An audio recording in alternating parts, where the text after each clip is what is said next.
خلاصه در طول 4 سال تشکیلات کمونیست بعضی از برنامه‌های اساسی خود را که در قانون مرز هست پیاده سازد. این آنچه مربوط به تشکیلات و حرکت است که منظور شما عرض کردم. خب آنچه مربوط حزب در مهاجرت یا خود حزب است.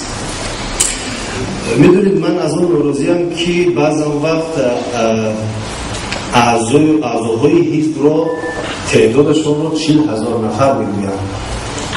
من به این ناراضیم. چرا که اگر معنای کلمه حزب این گروه باشد یعنی یک گروه اسلامی، پس می شود بود که 7 میلیون مردم مسلمان اعضای همین گروه هم شروع کرده از رئیس جمهور. من به اطمینان میتونم بگم که شروع کرده از رئیس جمهور تا کمترین شهروند اعضای همین گروه هم و اعضای همین حزب به رئیست محترم جمهوری ما نیست، حاجی چند کرده هم هستن. خب برای چی من این حرف رو میگم که 7 میلیون؟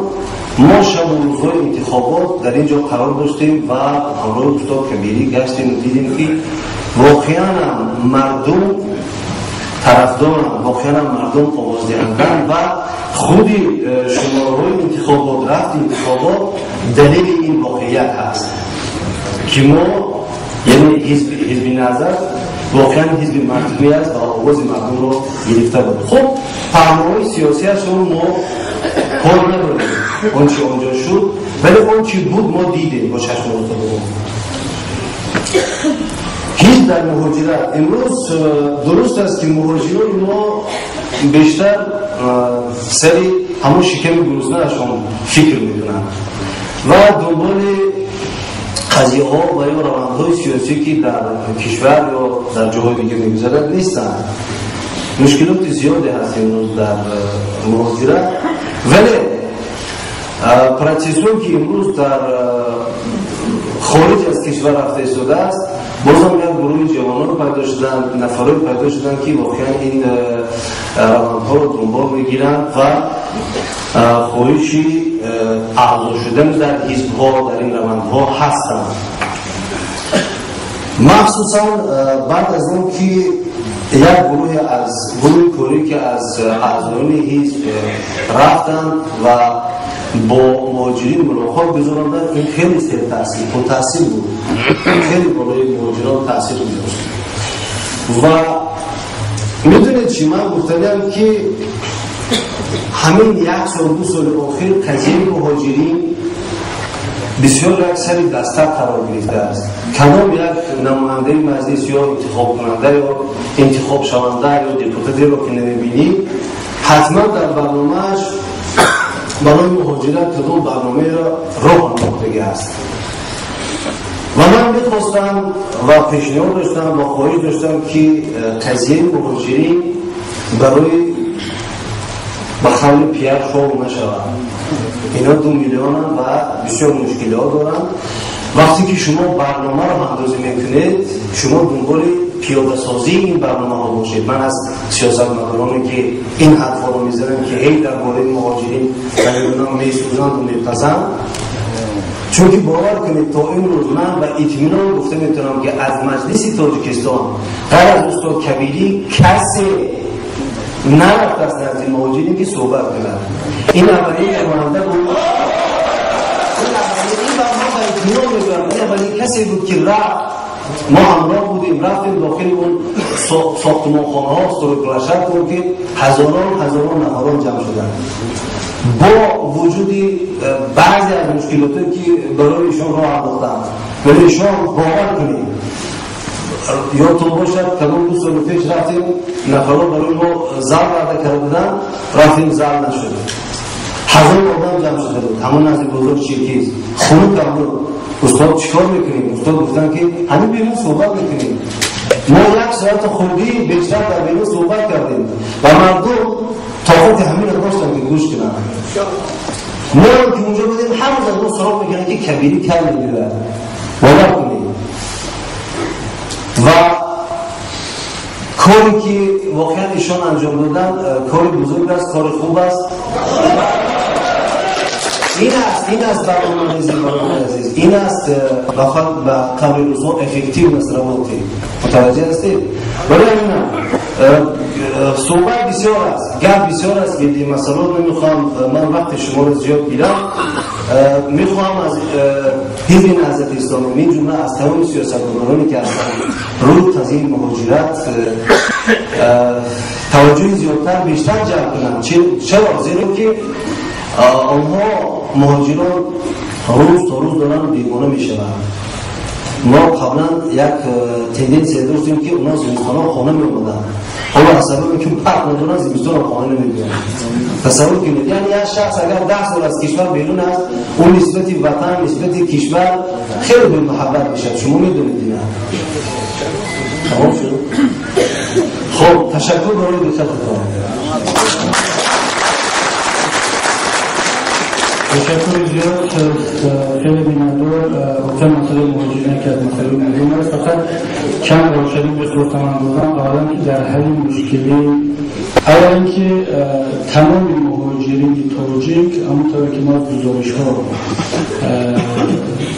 گرفتیم از مقامات روسی، از حکومت روسیه و سیاست‌هایی که در قبال مهاجرین ما دارن می‌ندار و خوشنودن. واقعا این در همه گزارش‌ها، در همه نوشته‌هایی که مسئولین ما هیئت‌های ما آوردن قید شده بود و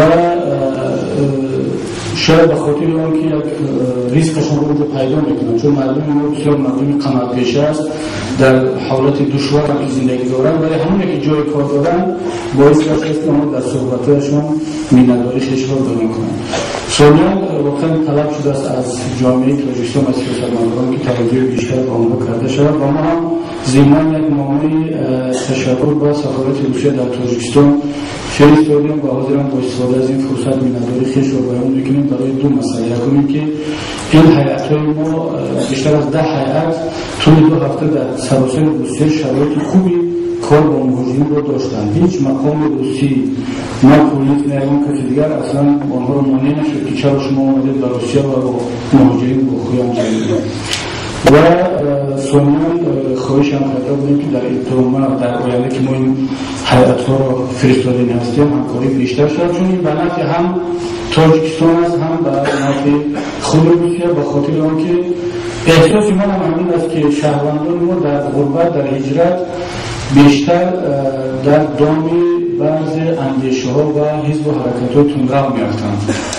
ما مشاهده کردیم که تأثیر افکار گروه های غیر رسمی در بین مهاجرین از داخل کشور در خارج سخت‌تر است و این بسیار سیگنال منفی است برای ما داریم که در همکاری 3 طرفه و بیشتر از آن روسیه، حکومت روسیه، حکومت تاجیکستان، حزب نهضت و دیگر سازمان‌های غیر دولتی از آن جمله سازمانی که برادر عزتمند و حوالیش رو در مسکو به عهده دارند ما توانیم که پیش راه نفوذ اندیشه و فکرهای غیر معمولی، غیر سازنده و افراطی در بین مهاجرین گرفته شده.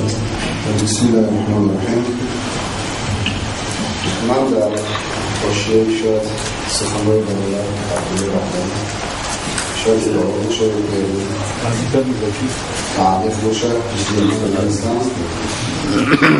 خب برادر عزیز اکبر سالهای زیاد دارم آشنا هستیم با عنوان یک نهضت‌شناس شناخته شده است. لکن وقتای اخیر مشاهده میشه که مسیرش دیگه رئیس است. نه نهضت‌شناس بلکه به عنوان مشاور و وسیع نهضت‌شناس داشته است. خب همیشه یک نصیحت‌ها برای رئیس است برای از نهضت‌شناس بودن. خب معلوم است که همه حکومت‌های دنیوی میخواهند که حزب‌های سیاسی دینیشون در انزوا باشه.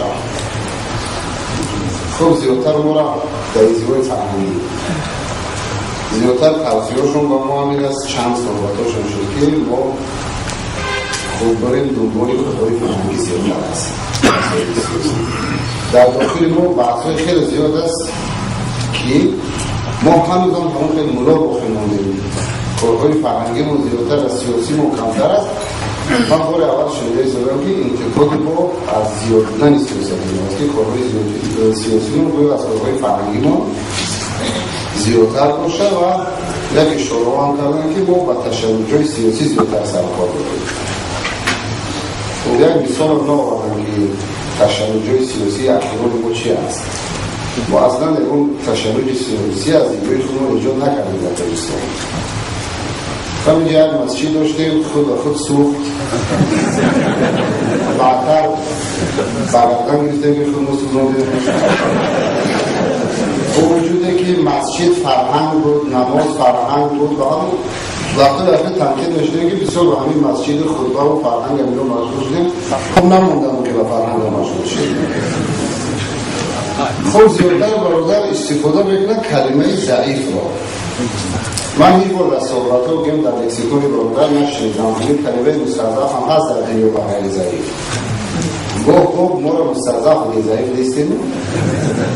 اگر فرق کرده بتونم بین ضعیف و مستضعف کلمه مستضعف نسبت ما استفاده کنم. اون ذره ضعف و ضعیفی نداره بشه.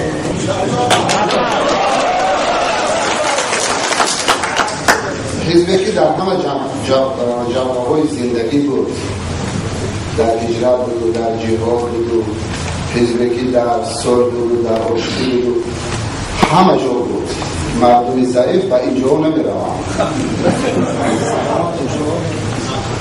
خب دیگرش که برادر میگه که خب کمتن در قلبه همین سیاست رو یک کارهای فرهنگی کنسل تنبه کردیم 6 و 7 کانال تلویزیون شب روز با کنسل